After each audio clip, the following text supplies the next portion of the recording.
منهم والأموات أستغفر الله العظيم ولأسعى من حقوق الواجبة عليه ولجميع المسلمين والمؤمنين الأحياء منهم والأموات أستغفر الله العظيم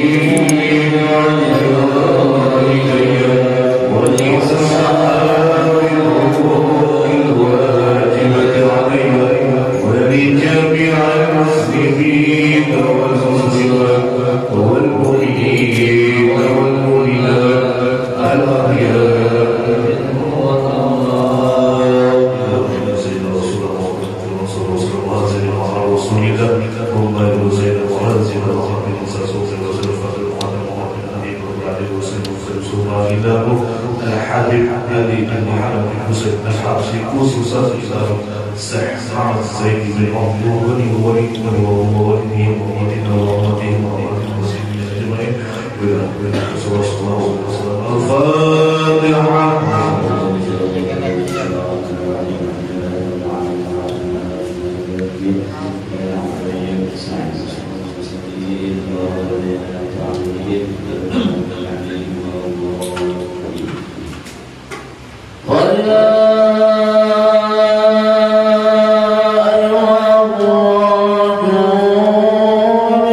شفاعة الله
وترضى بنفسي على مقام ودلاك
مقسط عزيز عليه ما عنتم حريص عليكم بالمؤمنين رؤوف رحيم فمن فاجأه هذه البشارى وتلقاها بقلب سليم فقد إلى صراط مستقيم اللهم صل وسلم صلى الصلاة والتسليم على سيدنا ونبينا محمد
صل وسلم وصلاة ونسليم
الصفات الباقية خاتم الذي خطب الله على نور وزن هذا المخلوق فانفرق الصدق والأمان من النور أنعم محمود وفرض حامد المحمود وإن لله خير التقدير صلى الله على محمد صلى الله عليه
اللهم صل وسلم وبارك عليه وعلى آله.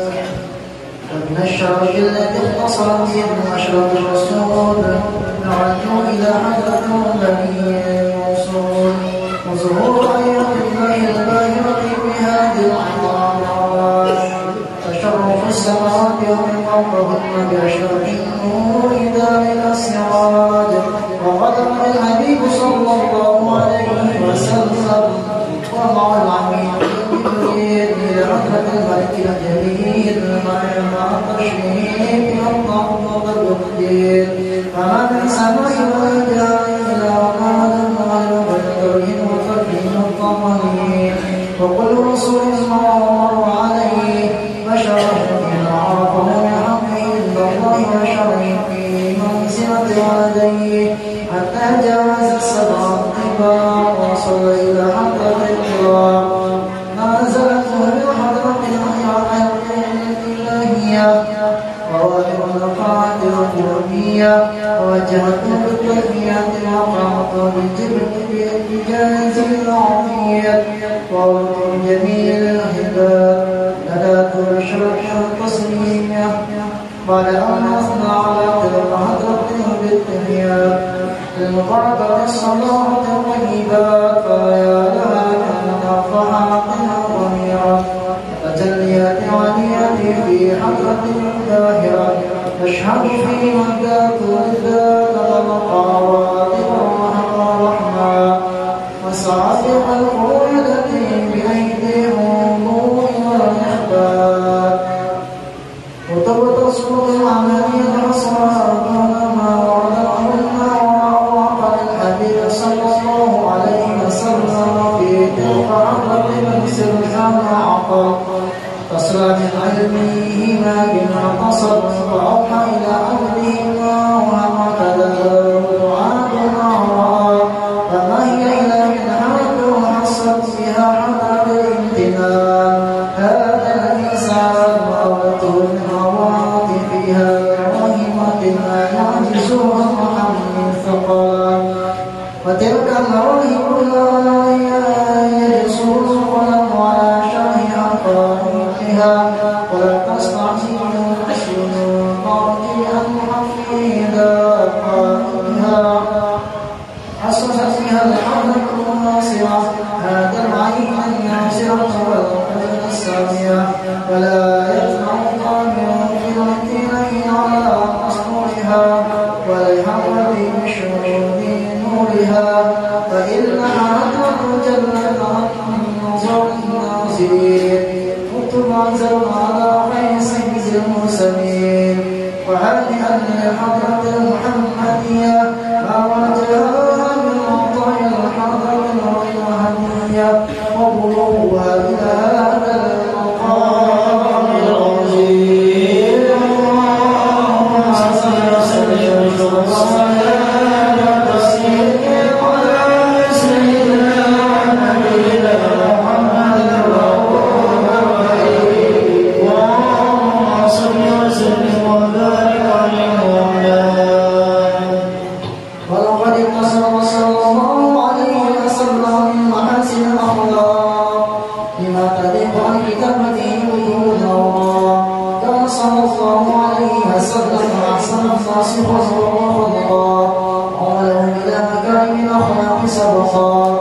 وأوصاهم بالمؤمنين حلما ورفقا والرؤوف لا يقل ولا يقل إلا معروفا له الخلق سهل ولكل طير المعنى الجاف إذا والمسكين عجبه إجابة مؤجلا وهو له الشفيق الرحيم باليتيم والأرملة وله مع اسماء الأخلاق الهيبة القوية التي ترتعد منها فرائص في من البرية وبالنشر به أطعمت الطرق والمنازل وبعرف ذكره تطيبت المجالس والمعافي اللهم صلى الله عليه وسلم جامع الصفات الكمالية والمفرد في قلبه وقلوبه بأشرف الخصوصية وما من خلق في البرية المحمود إلا وهو منطلقا عن زين الوجود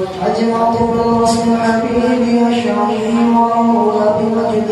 مكانه أو صرعة قد على مجدها خلق لك مثل هذا بعيانه وقد رزق الله تنبينا وقد المؤمن النبي الكريم وحكاية مكرمه بهذا المقارنة بين التعظيم والخلق العظيم أحسن به أن أمسك عينك الأقوام بهذا المقام مع السلام على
سيدنا سيدنا محمد الذي عمت رسالته العالمين المصلي وتسلم على الجزاء الكاملة مستودع أمانة وحفيظ سرك وحامل رواية دعوتك شاملة على بالأكبر المحبوب الأول وخصص مشرب الأخر في كل موطن وموطن قرب ومظهر قاسم أمداد في عبادك وسلم مرشد وشارك لأهل بلادك سيد الكونين وأشرف ثقلين العبد المحبوب الخالص المخصوص بك بأجل الخصائص اللهم صل وسلم عليه وعلى آله وأصحابه وعلى حضرة ربه من أحبابه اللهم إنا نقدم إليك جهاد النبي الكريم ونتوسل إليك بشرف مقامك العظيم انظر حضرنا في حركاتنا وسكناتنا بعين عنايتك وأن تحفظنا في جميع أدوارنا وتقربتنا بجميل رعايتك وحسن وقايتك وأن تبلغنا من شرف القرب إليك إلى هذا الحديث غاية أعمالنا وتقبل منا ما تحررنا به من نياتنا وأعمالنا وتجعلنا بحضرة هذا الحبيب من الحاضرين وفي طريق اتباعه من السالكين والحقك وحقه من المؤمنين ولحمدك من العابدين اللهم إنا لنا طاعا برحمتك الخاصة فلا تحرمنا وأرجونا جميلة هي وسيلتنا إليك فلا تخيبنا أننا بقول رسولك وما جاء به من الدين وتوجهنا به إليك المستشفعين مقابل المغضب بنا بالغفران والمسير بالإحسان وسائل بما نسأل والمؤمن بما أمن قد تجعلنا ممن نصر هذا الحبيب وزرعه وله وظهره وعظم بركته وشريف جنة أولادنا ووالدينا وأهل فضلنا ووالدينا وجميع المسلمين والمسلمات والمؤمنين والمؤمنات في جميع الجهات خاتم راية الدين القوي في جميع الأبطال منشورها مع الإسلام والإيمان بأهلها مع نوره مع نور صورة وشفق لهم مكرمة المكروبين وبالدين المدينين وأوفر المذنبين وتقبل توبة التائبين وانشر رحمتك على عبادك المؤمنين أجمعين وفي شر المعتدين والظالمين وارزقك أن بلاد الحق في جميع النواحي والأبطال فإنهم بتأييد من عندك ونصر على المعاندين من المنافقين والكفار وجعلنا يا ربي بالحسن الحصين في جميع البلايا وجعلنا يا ربي بالحسن الحصين في جميع البلايا وجعلنا يا ربي بالحسن الحصين في جميع البلايا وفي الحزن المكين من الذنوب والخطايا وأرنا بالعمل بطاعتك والصدق في خدمتك قائمين إذا توفيتنا يا الله فتوفنا مسلمين مؤمنين اختم لنا منك بخير اجمعين وصل وسلم على هذا الحبيب المحبوب للأجساد والأرواح والقلوب وعلى آله وصحبه ومن إليه منسوب وآخر دعوانا أن الحمد لله رب العالمين ويعيب علينا من بركاته وأسراره وأنواره وعلومه ونفحاته وخصوصيته الدنيا والآخرة وأن الله الكريم القوي وملائكته وتسليم على الله ولله الاستقامة وطول العمر في طاعة الله ورسوله وحسن الإيمان والوفاة على إنه أرحم الراحمين ورزقا حلالا طيبا مباركا واسعا ومضيئا عن الناس وكلية صالحة وإلى حضرة النبي الفاتحة.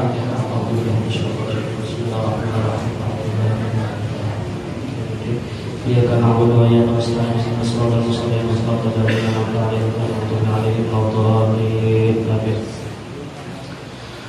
السلام عليك يا أم المؤمنين سيدتنا خديجة الكبرى رضي الله عنها. السلام عليك يا زوجة سيد المرسلين. السلام عليك يا أم فاطمة الزهراء.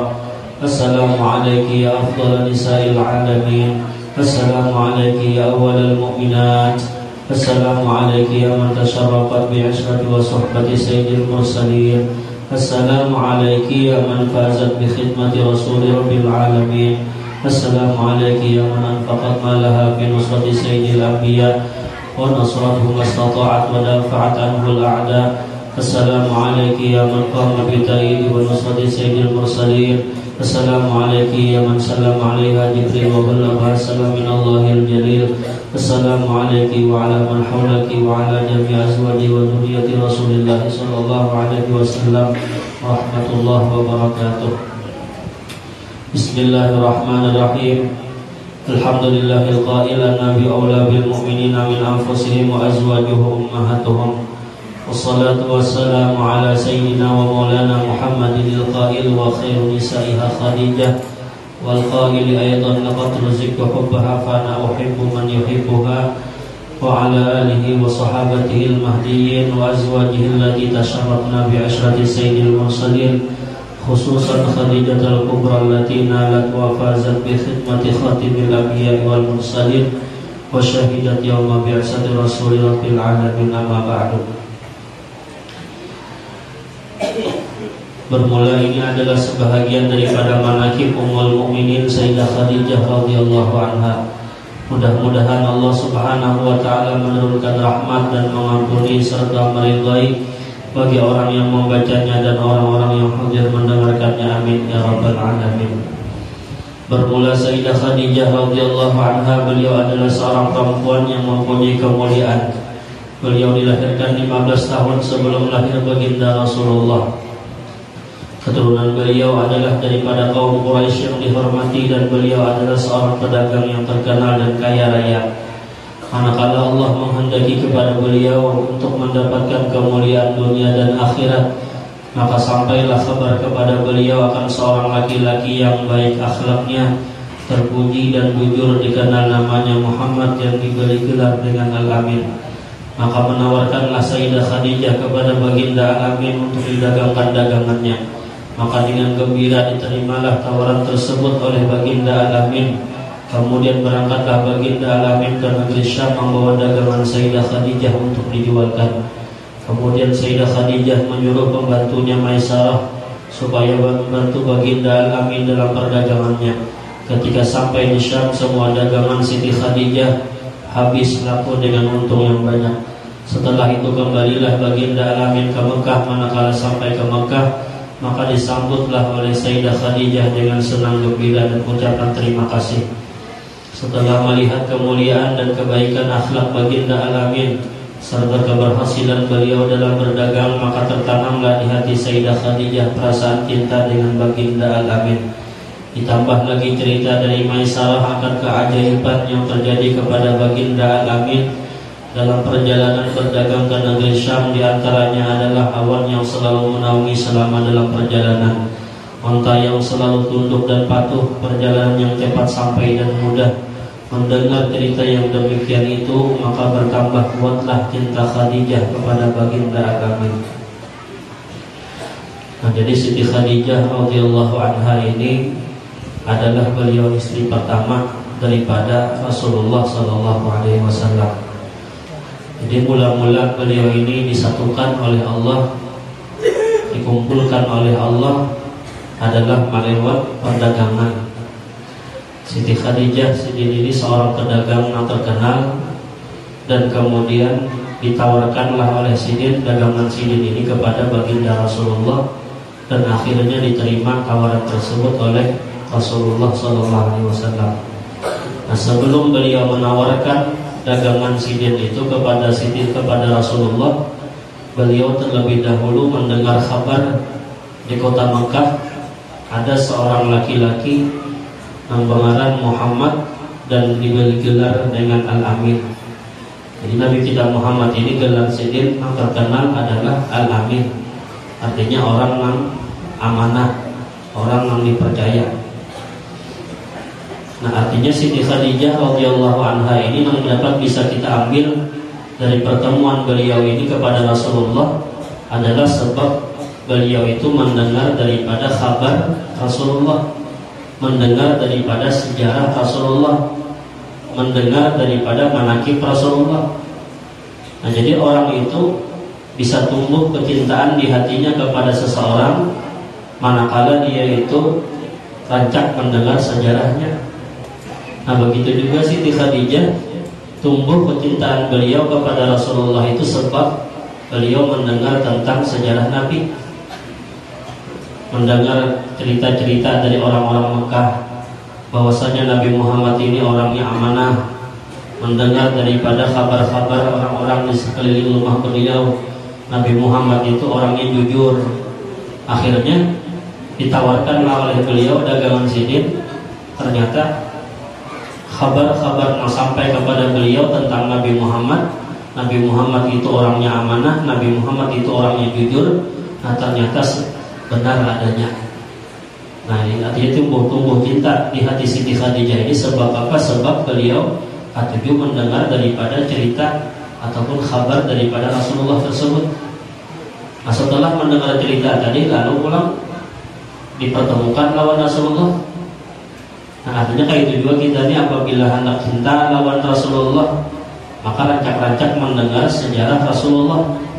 Apabila hendak cinta lawan orang-orang saleh, nah maka rancaki mendengar daripada sejarah-sejarah orang saleh. Apabila hendak cinta kepada wali-wali Allah Subhanahu wa taala, nah maka rancakilah mendengar sejarah-sejarah ataupun membaca sejarah ataupun membaca daripada manaqib wali-wali Allah Subhanahu wa taala. Makanya kan ada istilah tak kenal maka tak cinta, itu apa? Tak kenal makanya tak sayang. Tak sayang makanya tak cinta. Nah, jadi cinta dan sayang itu tumbuh apabila kita itu terlebih dahulu mengenali siapa orang yang kita cintai. Ada mungkin tumbuh perasaan sayang, ada mungkin tumbuh perasaan cinta, amun kada pinandu lawan orangnya. Nah, jadi orang-orang yang diberikan Allah mahabbah kepada orang saleh, mahabbah kepada Rasulullah, karena mereka itu adalah memang katuju membaca sejarah-sejarah Rasulullah, membaca sejarah orang saleh. Kita ini ngaku-ngaku misalnya cinta lawan orang saleh, katuju mendengar-dengar aja kada, umpama katuju hadir ke majelis mendengar membaca manaqib ya kada, kepada mengaku cinta. Nah, itu orang buktinya cintanya cinta palsu orangnya. Orang cinta itu harus ada bukti. Tumbuh cinta itu apabila rancak mendengar. Ini rancak mendengar aja kada pernah. Aku cinta aja lawan Siti Khadijah, mendengar manaqibnya enggak ada pernah lagi, hanya sekali aja. Nah, jadi cinta itu apabila rancak mendengar lalu tumbuhlah perasaan cinta tadi. Man ahabba syai'an kasura dzikruhu. Nah, apabila sudah cinta tadi lalu mereka tujuh memuja.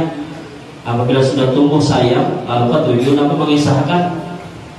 Nah, jadi kita alhamdulillah diberikan Allah kesempatan saban bulan awal memperingati daripada membaca manaqib Siti Khadijah. Nah, ini salah satu daripada bukti kita cinta kepada Siti Khadijah, bukti kita cinta kepada beliau.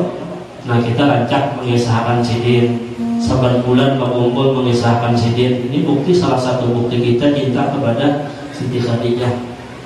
Nah, maka dia Nabi Muhammad dalam hadisnya itu janji beliau, laqad turziktu hubbaha fa ana uhibbu man yuhibbuha.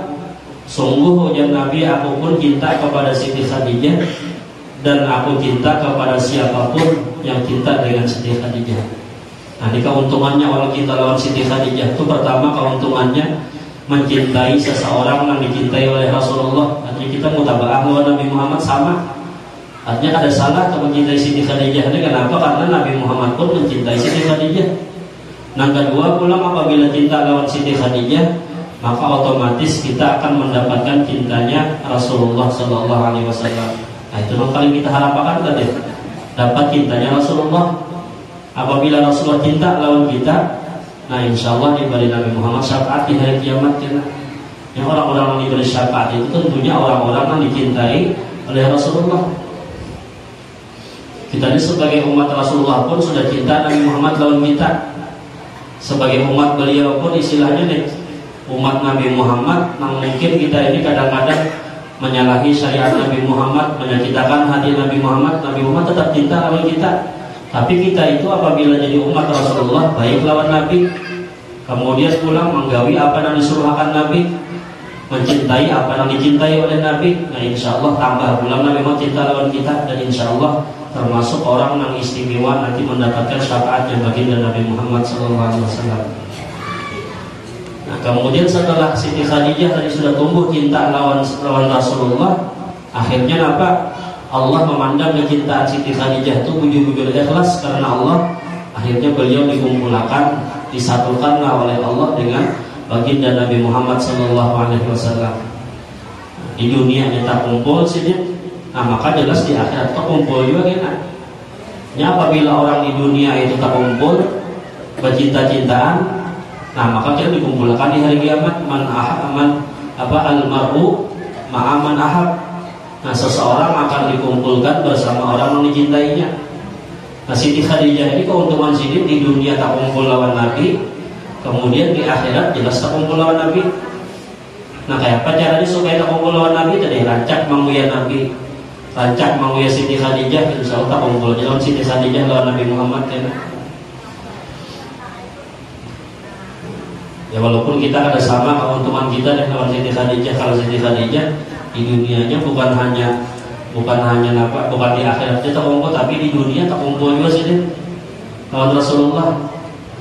Namun kawan kita tuh kayak itu juga sebenarnya adalah jangannya kawan ya. Walaupun kada berkumpul langsung lawan Nabi Muhammad, kada sejaman lawan Nabi, ya paling kada bermimpi barang lawan Rasulullah. Supaya apa? Supaya kita pinandu kita di akhirat. Oh ini Pak Rasulullah. Jadi pun di akhirat kita bila melihat jauh-jauh sudah langsung mendatangi Rasulullah di umat dia.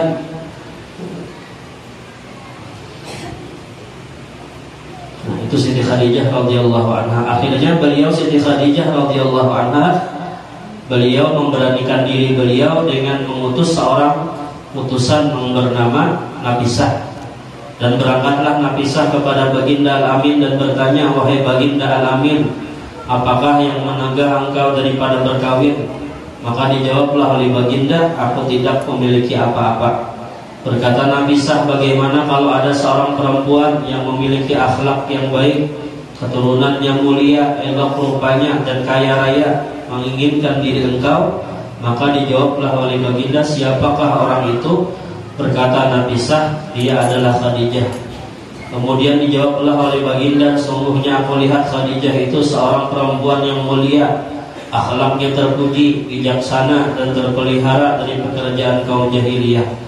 Maka musyawarahlah Baginda Al-Amin dengan paman-paman beliau, dan mereka pun semua setuju. Maka mendapatlah keberuntungan dunia dan akhirat. Sayyidah Khadijah beliau kawin dengan Muhammad Al-Amin Khairil Bariyah. Nah akhirnya apa? Cintanya Siti Khadijah tadi berbuah hasil yang luar biasa. Kita kawin lawan Nabi, bukan hanya tamimpi lawan Nabi, tapi pulang berkumpul lawan Nabi, sarumah lawan Nabi, sakamar lawan Nabi, satu salimut lawan Nabi. Nah kalau biasanya ya kalau menentang kumpul gitu, ternyata jelas Siti Khadijah ini berkumpul lawan Nabi di akhirat. Nah kemudian kita lihat di sini tadi komentar daripada Nabisah.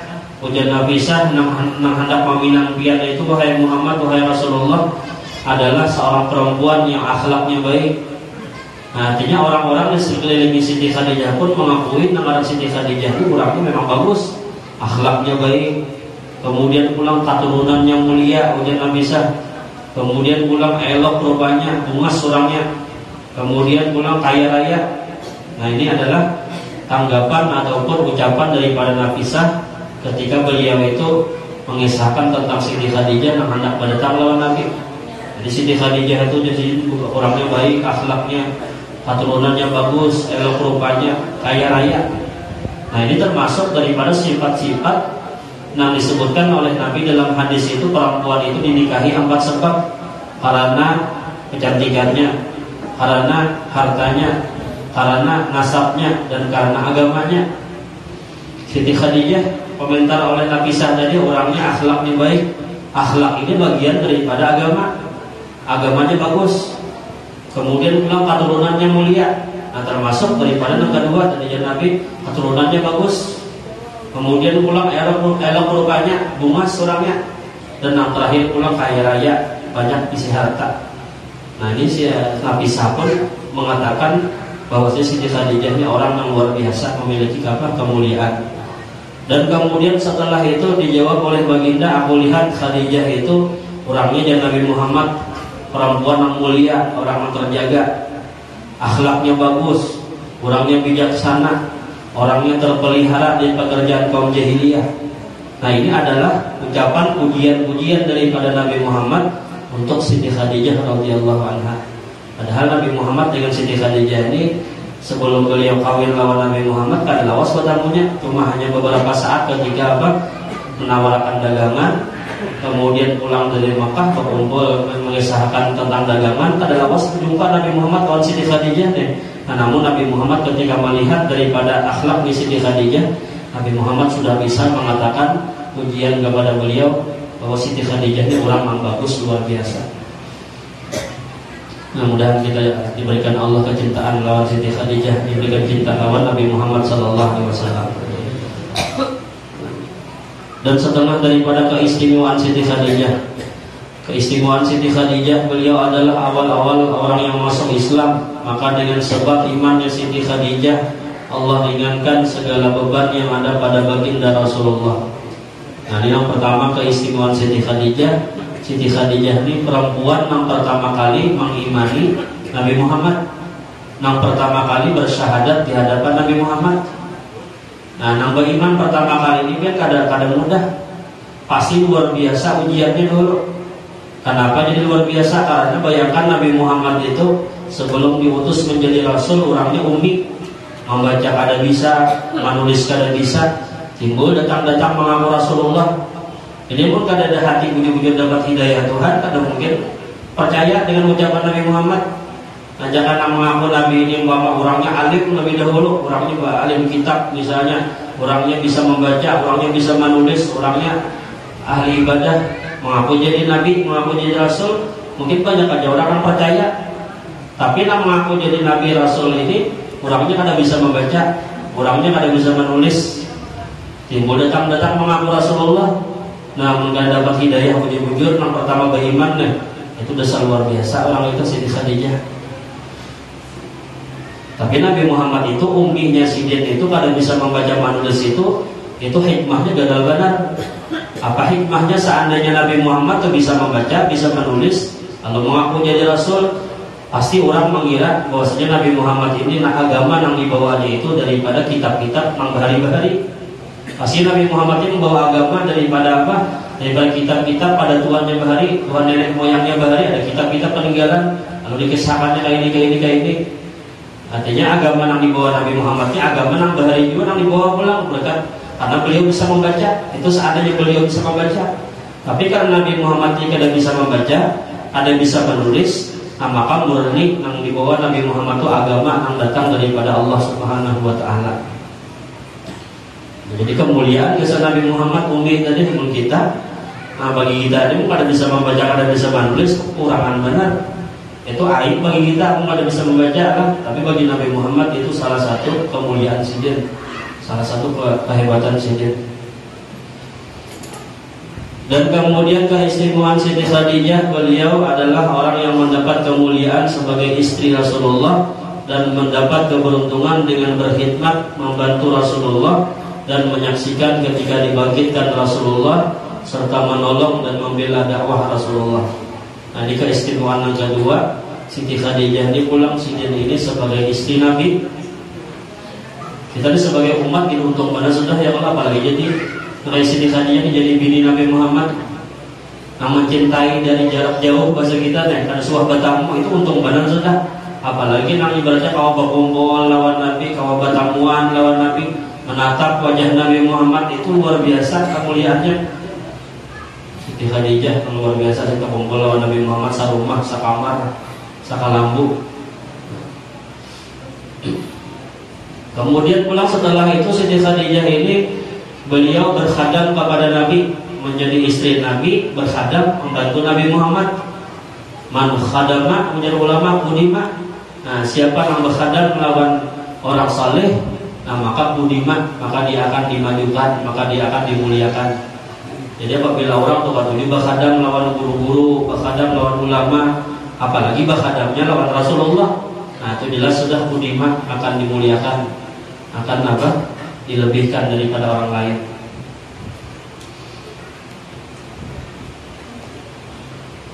Dan kata ulama lagi khidmatul wisal sababul wisal ilal maulal mawali, berkhadam kepada orang yang sampai itu akan menyampaikan kita kepada Allah yang al-mawali, yang maha tinggi.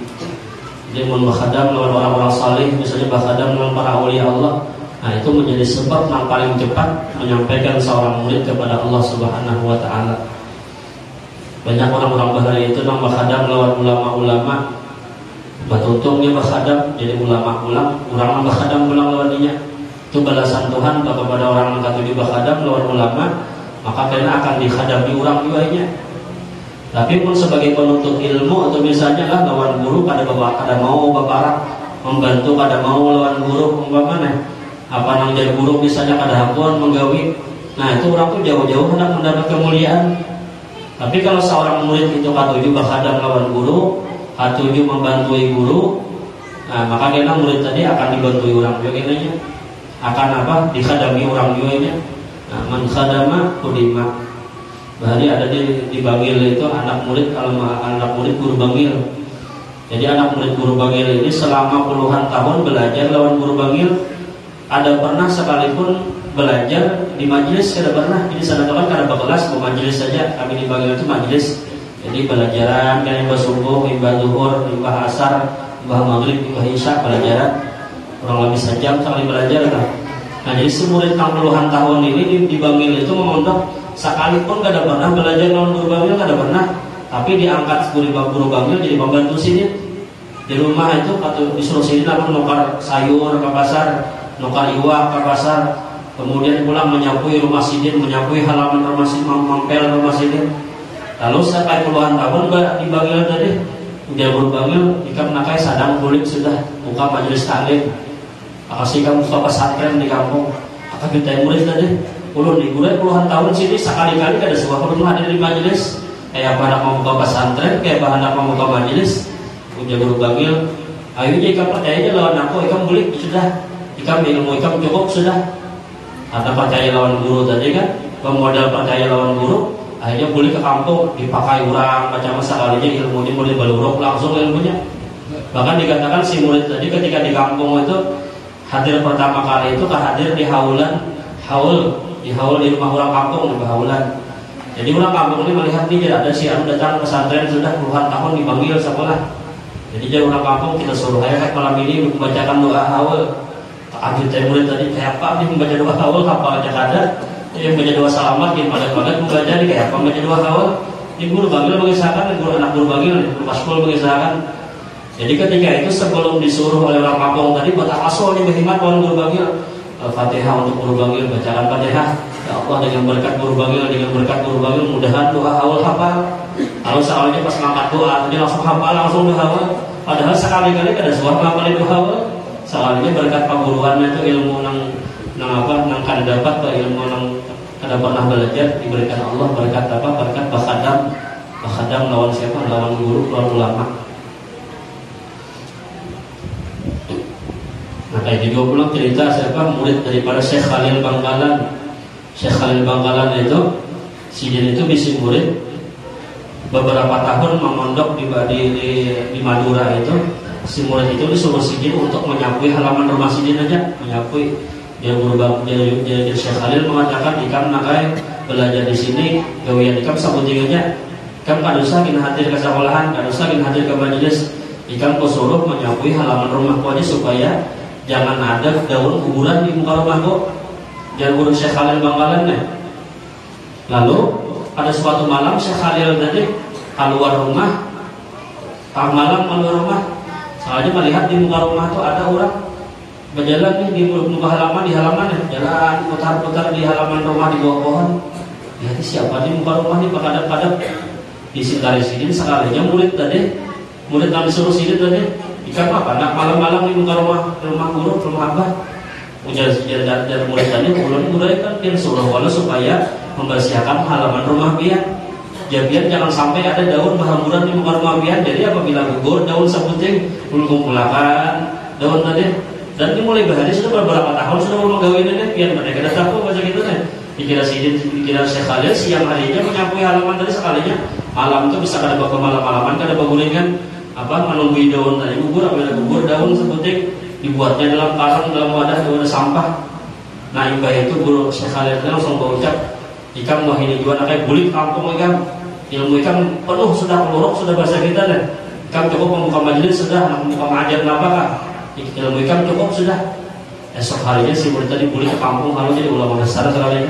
Padahal sekolah di Madura, kepada Syekh Khalil itu gawian menyapu halaman rumah perguruan aja. Nah berkat Nabi, berkat Bakhadam lawan awliya Allah. Nah jadi apalagi Siti Khadijah ini Bakhadamnya lawan orang yang biasa, orang yang luar biasa, Imamul Awliya, ya Allah, Imamul Anbiya wal Mursalin kepada Nabi Muhammad Bakhadamnya. Nah ini jelas Siti Khadijah ini mendapatkan keistimewaan yang luar biasa.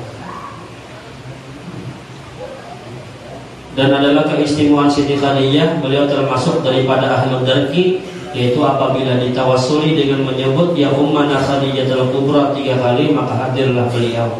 Nah kemudian Siti Khadijah ini pulang pangkat sini itu adalah pangkat wali ahlul darak. Ahlul darak ini apabila dipanggil ngaran sidin, ditawasuli sebelum memanggil tadi maka hadir rohani sidin. Rohani sidin hadir, roh sidin hadir. Siapapun yang memanggil tadi adalah orang awam, kah orang saleh, kah orang wali, kah orang alim, kah siapapun yang mengiau ngaran sidin, insya Allah rohani sidin hadir.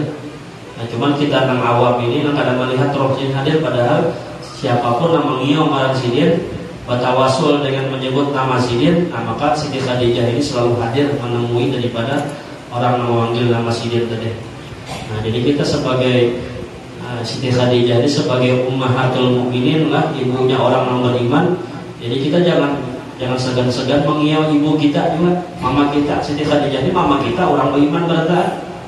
Nengaran kuitan itu kan nengaran mama itu pun anak beliau. Ada mungkin kada mendatangi ya kalau bahasa kita deh. Ini kan disebutkan di sini panggilannya itu ya ummana Khadijatul Kubra, wahai ibu kami, wahai mama kami Khadijah Al-Kubra. Nah maka hadir Siti Khadijah tadi menemui kita dan memanggil sidin. Nah sebelum kita mulai manakib tadi kan kita beri salam lawan sidin dah. Assalamualaikum ya ummahatul mukminin. Assalamualaikum ya zaujata sayyidil mursalin. Itu mengiau ngaran sidin. Salam gasambian wahai ibunya orang beriman. Salam gasambian wahai istri Rasulullah. Salam gasambian wahai mamanya Fatimah Zahra. Namun kita memberi salam disebut sidin sudah. Kenapa? Karena menyebut salam itu hukumnya wajib. Apabila kita mendoakan sidin selamat, maka didoakan sidin juga kita selamat berarti. Nah, mungkin sampai situ dulu Allah. Mudah-mudahan ada barakahnya, mudah-mudahan ada manfaatnya, mudah-mudahan dosa-dosa kita, dosa kedua orang tua kita, dosa guru kita diampuni Allah Subhanahu wa taala. Mudah-mudahan bulan depan kita bertemu ulang membaca manakib Siti Khadijah ini.